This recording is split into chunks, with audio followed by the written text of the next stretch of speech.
गोंदिया जिल्ह्यातील दांडेगाव गावाजवळ तवेरा गाडीचा अपघात झाला असून अपघातात 3 ठार झाल्याची माहिती प्राप्त होतीये।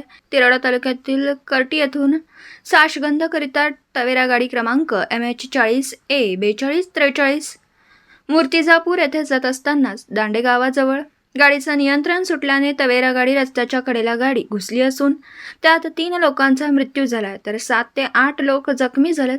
त्यांना सामान्य शासकीय रुग्णालय गोंदिया येथे उपचारासाठी दाखल करण्यात आले। गोंदियाहून प्रतिनिधी अमरदीप बडगे। दिवसभरातील घडामोडींचा आढावा घेण्यासाठी पाहत रहा N24 मराठी न्यूज चॅनल।